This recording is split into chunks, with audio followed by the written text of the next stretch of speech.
Electronic media ప్రతినిధులకి, అలానే పాత్రికేయులకి, YouTube channels వాళ్ళందరికీ కూడా ఏదైతే వైఎస్ఆర్ కాంగ్రెస్ పార్టీ తరఫున ధన్యవాదాలు తెలియజేస్తా ఉన్నాం. ఈరోజు ప్రెస్ మీట్ ముఖ్య ఉద్దేశం ఆంధ్రప్రదేశ్ రాష్ట్రంలో 18 నెలలుగా జరుగుతున్నటువంటి దారుణమైనటువంటి ఆర్థిక విధ్వంసం, అప్పుల పేరుతో జరుగుతున్నటువంటి కుంభకోణాలు, దీని మీద మనం ఈరోజు మాట్లాడుకుంటా ఉన్నాం. ఈ ప్రభుత్వం అధికారంలోకి వచ్చేటటువంటి కంటే ముందు చెప్పినటువంటి కళ్ళ బొల్లి కబుర్లు ఏంటవంటే, నేను సంపద సృష్టిస్తా తమ్ముళ్ళు, సంపద సృష్టించి ఈ రాష్ట్రాన్ని అభివృద్ధి పదంలోకి తీసుకెళ్తా, అప్పులు ఎట్టి పరిస్థితిలో చేయను అని చెప్పినటువంటి చంద్రబాబు నాయుడు గారికి సహజంగానే నిజం మాట్లాడితే ఆయన తల 1000 ముక్కలైద్దని చెప్పి అంతకుముందు చాలామంది చెప్పినట్టుగా ఆయన ఏ రోజు నిజం మాట్లాడు కాబట్టి ఆయన సంపద సృష్టించడం వదిలేసి కొత్తగా అప్పుల్ని ఎలా సృష్టించాలి, కొత్తగా ఏ విధంగా మనం అప్పుల్ని సృష్టించడానికి అడ్డదారులు తొక్కాలి అనే దాని మీద మాత్రం డబుల్ PhD చేశాడని చెప్పొచ్చు. ఎందుకంటే ఆయన మాట్లాడితే హార్వర్డ్ యూనివర్సిటీ అంటాడు, వాళ్ళ కొడుకేమో స్టాన్ఫోర్డ్ యూనివర్సిటీ అంటాడు. ఈయనేమో కొత్తగా అప్పుల్ని ఎలా సృష్టించాలో కొత్త యూనివర్సిటీని పెట్టారు ఆంధ్రప్రదేశ్ రాష్ట్రంలో. 18 నెలలుగా మీరు చూస్తే వీళ్ళు చేసినటువంటి అప్పు ఇప్పటి వరకు చూసుకుంటే బడ్జెట్ లోపల అప్పు 1,54,850 కోట్లు, బడ్జెట్ బయట కార్పొరేషన్ల ద్వారా 71,295 కోట్లు, అదేవిధంగా అమరావతి పేరుతో 40,000 కోట్ల అప్పు ఇప్పటి వరకు వాళ్ళు చేసినటువంటి అప్పు. అంటే మొత్తంగా కలిపితే ఈ 3 రకాల అప్పులు కలిపి 2,66,000 కోట్ల రూపాయలు అప్పులు చేశారు. ఇవి కాకుండా ఇప్పుడు తీసుకోబోతున్నటువంటి అప్పులు ఏదైతే బెవరేజ్ కార్పొరేషన్తో 5,490 కోట్ల అప్పు తీసుకోబోతున్నారు, అదేవిధంగా ఏదైతే అమరావతి పేరుతో మరొక 7,387 కోట్లు అప్పు చేయబోతా ఉన్నారు. సరే, మొత్తంగా మనం ఇప్పుడు చూసుకుంటే అవి కూడా కలిపితే 2,79,022 కోట్లు, అంటే 2,80,000 కోట్లు దాదాపుగా 18.5 నెలల కాలంలో వీళ్ళు చేసినటువంటి అప్పు. ఒక రోజుకి ఎంత అంటే 502 కోట్లు అవుతుంది అప్పు. ఒక గంటకి 20,94,00,000 అంటే 21 కోట్లు అప్పు చేస్తూ ఉన్నారు. ఏం చేస్తున్నారు అప్పులంటే దానికి అసలు సమాధానమే చెప్పరు. నార్మల్గా క్యాపిటల్ ఎక్స్పెండిచర్ అంటాం, మనం ఎక్కడన్నా తెచ్చి అప్పులు తెచ్చితే మనం భవిష్యత్తు పెట్టుబడికి దాన్ని ఉపయోగిస్తాం. అంటే జగన్మోహన్ రెడ్డి గారు ఎప్పుడన్నా అప్పులు తీసుకొని వస్తే దాన్ని గ్రామ గ్రామాన సచివాలయం, రైతు భరోసా కేంద్రం, హెల్త్ క్లినిక్, డిజిటల్ లైబ్రరీ, స్కూళ్ళు బాగు చేయటం, లేదంటే పోర్టులు, ఫిషింగ్ హార్బర్లు, ఫిష్ ల్యాండ్ సెంటర్లు, ఇలా జగన్మోహన్ రెడ్డి గారు డెవలప్మెంట్ యాక్టివిటీస్కి ఖర్చు పెడితే చంద్రబాబు నాయుడు గారు క్యాపిటల్ ఎక్స్పెండిచర్ అంటే ఆయన దృష్టిలో భవిష్యత్తును కూడా తాకట్టు పెట్టి ఇప్పుడున్నటువంటి వాళ్ళనే కాకుండా వాళ్ళ తర్వాత వచ్చేటటువంటి భవిష్యత్ తరాలను కూడా తాకట్టు పెట్టి అప్పు చేయటమే క్యాపిటల్ ఎక్స్పెండిచర్ అని ఆయన సరికొత్త అర్థాన్ని ఈ 18 నెలల కాలంలో చెప్పారు. డెబిట్ కార్డు ఈరోజు చంద్రబాబు నాయుడు గారి దగ్గర ఉంటే రేపు పొద్దున దానికి బిల్లులు కట్టాల్సినటువంటి పరిస్థితి మాత్రం భవిష్యత్ ఆంధ్రప్రదేశ్ ప్రజలది అయినటువంటి దారుణమైనటువంటి సిచ్యువేషన్ ఆంధ్రప్రదేశ్లో కనపడుతుంది. నార్మల్గా మీ అందరికీ తెలుసు FRBM లిమిట్ అని ఉంటుంది అప్పులకు సంబంధించి. FRBM అంటే physical responsibility and budget management. ఇది నార్మల్గా FRBM అంటే దేశవ్యాప్తంగా ఎక్కడైనా ఇదే వస్తుంది.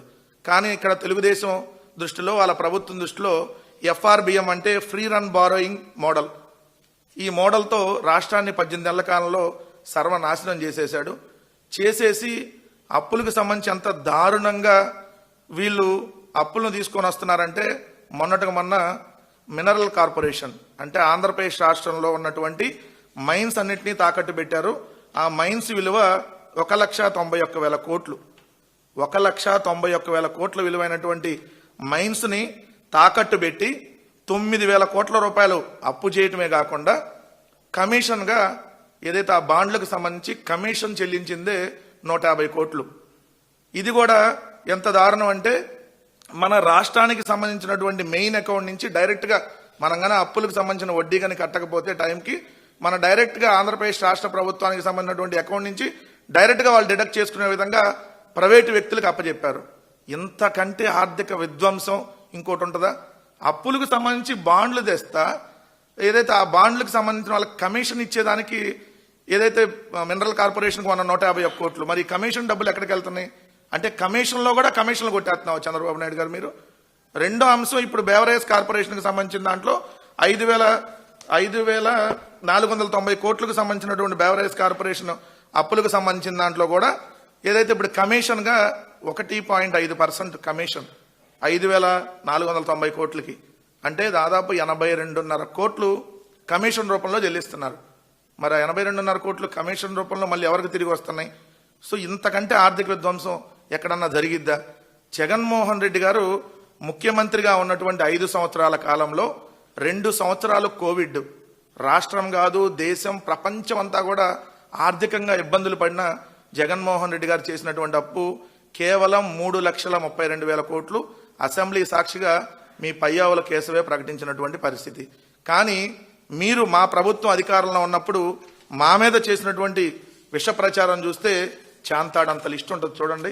2019, 2020 అంటే మేము అధికారంలోకి రాగానే స్టార్ట్ చేశారు. ఏదో ఒక విధంగా బుర్ర జల్లాలి వైఎస్ఆర్ కాంగ్రెస్ పార్టీ మీద అని చెప్పి మేము అప్పులు చాలా తక్కువ చేసినా కూడా 5 సంవత్సరాల్లో 3,32,000 కోట్ల అప్పు మాత్రమే చేసిన 10 లక్షల కోట్లు చేశామని ఒకరోజు, తెల్లారి ఇంకొకడు వస్తాడు 11 లక్షలు అంటాడు, ఆ తెల్లారి ఇంకొకళ్ళు వస్తారు 12 అంటాడు, ఇంకొకళ్ళు 14 లక్షల కోట్లు అంటాడు. అసలు అప్పులే పుట్టట్లేదని రాస్తారు. వాళ్ళు రాసినటువంటి అప్పుల కుప్ప, అప్పుడే తీరేది, అప్పులే అధికం, రాష్ట్ర రుణం 11 లక్షల కోట్లు, ఏపీ అప్పు 11.28, ఆంధ్రాకి అప్పులే శాపం. ఇది వాళ్ళ జాతి పత్రికలో పెట్టినటువంటి హెడ్డింగ్లు. దీని తర్వాత చూస్తే ఇంకొంచెం ముందుకు అడిగి వేసి జగన్మోహన్ రెడ్డి గారి మీద బట్టలు లేకుండా కార్టూన్లు వేసినటువంటి నీచమైనటువంటి పత్రికా జర్నలిజంలో మనం బతుకుతా ఉన్నాం. అది కూడా ఇది ఈనాడు అనేటటువంటి ఒక రోతనాడు పత్రిక వేసినటువంటి కార్టూన్. మరి ఇప్పుడు చంద్రబాబు నాయుడిని, లోకేష్ని, పవన్ కళ్యాణ్ని ముగ్గురిని ఒకరికి సగం బట్టలు, ఒకరికి 30 బట్టలు, ఇంకొకరికి అసలు లేకుండా అన్న వేసి మరి కార్టూన్లు వేయాలి కదా. మేము 60 నెలల కాలంలో 3,32,000 కోట్ల అప్పులు చేస్తే ఇట్లాంటి కార్టూన్లు వేసినటువంటి ఆ ఈనాడు కిరణ్ అడుగుతా ఉన్నాం. మరి ఇప్పుడు 18 నెలల కాలంలోనే 2,79,000 కోట్ల అప్పులకు తీసుకెళ్లిన వాళ్ళకి ఏ బట్టలు లేకుండా వేస్తారా, లేదంటే బట్టల బదులు ఇంకేదన్నా కట్టి కార్టూన్లు వేస్తారని అడుగుతా ఉన్నా సూటిగా. ఇక్కడ ఇదే జగన్మోహన్ రెడ్డి గారి టిక్ టిక్ అప్పులు బాంబు అని హెడ్డింగ్లు పెట్టి రాశారు ఆ రోజు. ఇప్పుడు ఏమైనా చచ్చిపోయారా? బతికే ఉన్నారు కదా. మరి ఏదైతే ఇప్పుడు అప్పులు తీసుకొని వస్తుంటే ఎక్కడికి పోయారు? ఎందుకు మీకు మోగబోయినాయి? మీ నోర్లు ఈరోజు ఎందుకు మాట్లాడటల్లా? రెండోది వచ్చేటప్పటికి ఇంకొక ఆయన ఉన్నాడు, నేనేమో తక్కువ తిన్నానని చెప్పి పవన్ కళ్యాణ్. ఆయన అయితే సినిమాటిక్ స్టైల్లో ఇదిగోండి అప్పుల రత్న అని జగన్మోహన్ రెడ్డి గారి మీద ఏదైతే ఆయన ట్వీట్లు పెట్టినటువంటిది. మరి ఇప్పుడు అప్పుల రత్న చంద్రబాబు నాయుడు, అప్పుల రాణి లోకేష్ అండ్ పవన్ కళ్యాణ్ అని ఇప్పుడు కూడా ట్వీట్లు పెడితే ప్రజలు హర్షించేవాళ్ళు కదా. ఒక సినిమా తెద్దాం, లేకపోతే అప్పుల రత్న ఎవరు, అప్పుల రాణి ఎవరు, ఏదైతే అప్పుల మహారాణి ఎవరు, ఇది తీస్తే బాగుండేది కదా. సో మీరు ఒక పక్క ఆర్థిక విధ్వంసం సృష్టించేసి ఏదైతే అప్పులు తీసుకొని వచ్చి దాంట్లో కూడా కుంభకోణాలకు పాల్పడతా ఈరోజు సిగ్గు లేకుండా ఆయన మాజీ ఆర్థిక శాఖ మంత్రిగా పనిచేసినటువంటి పయ్యావుల కేశవ్ వచ్చి ఆయన సవాలు విసురుతా ఉన్నాడు మాకు. చర్చకు సిద్ధం, మీరు 10 లక్షల కోట్లు అప్పు చేశారని. అంటే రాత్రి మీ ఇద్దరు మాట్లాడుకోలేదా? పయ్యావుల కేశవ్ అసెంబ్లీలో చెప్పిందేంటి, యనమల రామకృష్ణుడు గారు అసెంబ్లీ బయట చెప్తుందేంటి? అంటే అసెంబ్లీలో ఇచ్చేటటువంటి లెక్కలు తప్పులా మీరు? అంటే మీరు రోజు అసెంబ్లీలో మాట్లాడే అన్ని తప్పులా? మీరే జగన్మోహన్ రెడ్డి గారి ప్రభుత్వంలో 3,32,000 కోట్లు అప్పయిందని చెప్పి క్లియర్ గా ఇచ్చి మళ్ళీ 10 లక్షల కోట్లు అప్పయింది, బహిరంగ చర్చకు సిద్ధం అన్నాడు. ఎస్, మా మాజీ ఆర్థిక శాఖ మంత్రిగా పనిచేసినటువంటి బుగ్గన రాజేంద్రనాథ్ రెడ్డి గారు బహిరంగ చర్చకు రావడానికి సిద్ధంగా ఉన్నారు. మిస్టర్ యనమల రామకృష్ణుడు గారు, మీరు బహిరంగ చర్చకి ఎప్పుడు వస్తారు? మా తరపున బుగ్గన గారు వస్తారు, మీ తరపున మీరు రండి, ఎక్కడ పెడదామో చెప్పండి. బహిరంగ చర్చకు మేము సిద్ధంగా ఉన్నాం. మేము అప్పులు తీసుకొని వచ్చి ఏం చేసాం, మీరు అప్పులు తీసుకొని వచ్చి ఏ విధంగా ఆర్థిక విధ్వంసం చేశారో చర్చకు మేము సిద్ధంగానే ఉన్నాం. అయినా ఏమయ్యాడు పయ్యావుల కేసు? ఆయన కదా రావాల్సింది, ప్రస్తుత ఆర్థిక శాఖ మంత్రి రావాలి కదా. నువ్వు ఎప్పుడో జమాన్లో ఆర్థిక శాఖ మంత్రి కదా, ఏం ఆయనకి లోకేష్కి అది మధ్య పట్టలేదు అంటున్నారు. అందుకని ఆయన ముందు పెట్టకుండా నిన్ను ముందు పెట్టారా? సమానం చెప్పాలి. ఎందుకంటే మాజీ ఆర్థిక శాఖ మంత్రిగా బుగ్గన గారు ప్రెస్ మీట్ పెట్టి ఏదైతే లెక్కలతో సహా చెప్తే దానికి మరి ప్రస్తుత ఆర్థిక శాఖ మంత్రి పయ్యావుల కేశవ్ మాట్లాడకుండా ఏదైతే అవుట్డేట్ అయిపోయినటువంటి తెలుగుదేశం వాళ్ళే ఓ రోజు రాజ్యసభ, ఓ రోజు ఎమ్మెల్సీ ఇస్తామని ఆయన ఏది మాట్లాడుతున్నాడో తెలియనటువంటి స్థితిలో ఉన్న యనమల రామకృష్ణ గారితో ఎందుకు మాట్లాడిచ్చారు? సో దానికి కూడా మీరు క్లారిటీ ఇవ్వాలి. ఒకటైతే స్పష్టంగా చెప్తా ఉన్నాం, ఆంధ్రప్రదేశ్ రాష్ట్రాన్ని 18 నెలల కాలంలో సర్వనాశనం చేశారు. రేపు భవిష్యత్తులో కూడా అప్పులు పుట్టకుండా ఉండేటట్టుగా, భవిష్యత్తులో ఇబ్బంది పడేటట్టుగా వచ్చేటటువంటి జగన్మోహన్ రెడ్డి గారి ప్రభుత్వం కూడా ఇబ్బంది పడే విధంగా ఇప్పుడు చంద్రబాబు నాయుడు గారి ప్రభుత్వం అప్పులు చేసింది అనేది క్లియర్ కట్ గా విత్ ఆధారాలతో వైఎస్ఆర్ కాంగ్రెస్ పార్టీ చూపిస్తా ఉంది. మీ తెలుగుదేశం పార్టీలో ఉన్న కూటమి వాళ్ళు ఎవరైనా సరే విత్ ఆధారాలు ఏ రోజు మీరు తీసుకురారు. ఏదైతే నోటి లెక్కలో లేదంటే తిట్లు మీకు ఉంటాయి కాబట్టి ఇప్పటికైనా ఎవరన్నా మీ దాంట్లో కూటమిలో మాట్లాడగలిగినటువంటి సత్తా ఉండి మేము అడిగిన దానికి సమాధానం ఉంటే బహిరంగ చర్చకి వైఎస్ఆర్ కాంగ్రెస్ పార్టీ సిద్ధంగా ఉందని మాత్రం చెప్తా ఉన్నాం. ఇప్పుడు నేను ఎక్కడ కూర్చొని మాట్లాడుతున్నాను ప్రెస్ మీట్, జగన్మోహన్ రెడ్డి గారి ఇంటి పక్కన వైఎస్ఆర్ కాంగ్రెస్ పార్టీ కేంద్ర కార్యాలయంలో నేను వైఎస్ఆర్ కాంగ్రెస్ పార్టీ రాష్ట్ర అధికార ప్రతినిధిగా మీ అందరినీ అడ్రస్ చేసి ప్రజలను అడ్రస్ చేసి మాట్లాడుతున్నా. ఎవడో ఏదో మాట్లాడుకుంటాడు, ఎవడో ఏదో రాస్తాడు. నాకు కూడా కొంతమంది ఫ్రెండ్స్ పంపిస్తే నేను చూసా. ఏదైతే టీవీ ప్లేట్ మూర్తి అని ఆయన మాట్లాడాడని వచ్చింది. ఆయనేమో బయటకేమో యోగి అంటాడు, లోపలేమో భోగి అంటాడు. సో ఇప్పుడు అట్టంటాలు అనే దానికి నేనేం సమాధానం చెప్పాలి? అయినా వైఎస్ఆర్ కాంగ్రెస్ పార్టీ మీద రోజు నిరంతరం ఏడకపోతే మీ ఇంట్లో మీకు ఏమైనా కూడు బెటరా? అందుకని పక్కింట్లోకి వెళ్ళి ప్లేట్లో తింటున్నారా ఏంటి? సో వైఎస్ఆర్ కాంగ్రెస్ పార్టీ అధికార ప్రతినిధిగా నేను మాట్లాడుతున్నా. అసలు నీకు పార్టీ స్ట్రక్చర్ అంటే ఏందో తెలుసా? నువ్వు జర్నలిజమే చదివావా? లేదంటే ఇప్పుడు రోజు బ్రోకరేజం చేయడం అలవాటు అయిపోయినాక జర్నలిజాన్ని మర్చిపోయావా? పార్టీ అధికార ప్రతినిధులు వేరుంటారు. పార్టీలో ఉన్నటువంటి ఎమ్మెల్యేలు ఎమ్మెల్యేలు టీవీ డిబేట్లకు వచ్చి మాట్లాడొచ్చు. కొంతమందిని పార్టీ ప్యానలిస్టులుగా తీసుకొని వాళ్ళతో కూడా మాట్లాడేస్తచ్చు. ఎందుకంటే వాళ్ళు ఆల్రెడీ వేరే వేరే పదవుల్లో కూడా ఉంటారు. టీవీ డిబేట్లకి మాట్లాడటానికి కొంతమందిని సెలెక్ట్ చేస్తారు. సో నేను ఆల్రెడీ రాష్ట్ర అధికార ప్రతినిధిగా ఉన్నా. అందుకనే కదా నేను మీరు ప్రెస్ మీట్ ఇక్కడ పెడితే వచ్చింది. నేను పార్టీలో లేకపోతే పార్టీ ఆఫీస్కి వచ్చి నేను ఎందుకు ప్రెస్ మీట్ పెడతాను అంటే వాళ్ళకి పూర్తిగా మైండ్ దొబ్బేసినట్టుంది. ఎందుకు ఆ మాట అంటున్నా అంటే మొన్న ఈ మధ్య ఆయన పక్కింటాల కాపురాల్లోకి వెళ్ళి ఇన్వాల్వ్ అవుతా ఉన్నాడు. వాటి మీద ఆల్రెడీ కేసులు కూడా అయినట్టున్నాయి. సో అక్కడి నుంచి పూర్తిగా మైండ్ పోయినట్టుంది. పర్లేదు, టీవీ5 జూబ్లీ స్టూడియోకి ఎర్రగడ్డకి పెద్ద దూరం ఏమీ లేదు.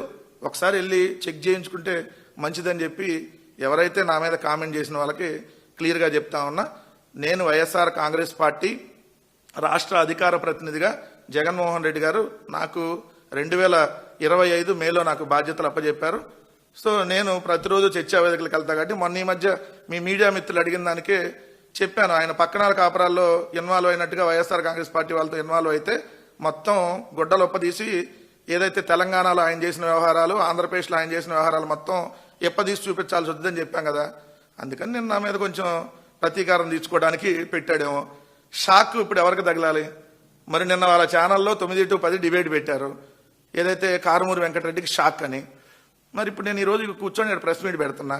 ఇప్పుడు షాక్ ఎవరికి? షాకుల మీద షాకులు ఎవరికి కొట్టాలి ఇప్పటికి? మరి కనీసం దాన్ని విత్డ్రా చేసుకుంటారా? ఎందుకంటే మేము తప్పుడు చెప్పాను. అయినా అసలు ప్యానలిస్టులకి అధికార ప్రజలకి తేడా తెలియకుండా జర్నలిజం ఎట్ట చేస్తున్నావు నాకు అర్థం కాల. ఆయన ఒక రోజు నేను అద్భుతమైన యాంకర్ అన్నాడు. అద్భుతమైన యాంకర్ అంటే మీ అధికార ప్రతినిధిగాను ప్యానలిస్ట్కి లేదంటే జిల్లా అధికార ప్రతినిధికో లేదంటే పార్టీకి సంబంధించినటువంటి ఎమ్మెల్యేలకో ఈయన తేడా తెలియనట్టు జర్నలిస్ట్ అయ్యాడు. అంటే ఒకప్పుడు జర్నలిజం చదివినట్టున్నాడు కానీ ఈ మధ్య పూర్తిగా తెలుగుదేశానికి టీవీ5కి మధ్యలో బ్రోకరేజం చేస్తున్నాడు కాబట్టి మర్చిపోయినట్టున్నాడు. సో అలాంటి వాళ్ళ గురించి మనం పెద్దగా పట్టించుకోవాల్సినటువంటి అవసరం లేదు. కానీ ఇప్పుడు మీరు అన్నది ఆమూర్తి అయితే నేను ఆమూర్తిగా చెబుతున్నా. బయట యోగిలాగా లోపల భోగిలాగా కనపడేటటువంటి నీ గురించి ఇంకా ఎక్కువ చెప్పాల్సి వస్తుంది. నా జోలికి రావద్దని అంతకుముందు ఆల్రెడీ ఒకసారి చెప్పా.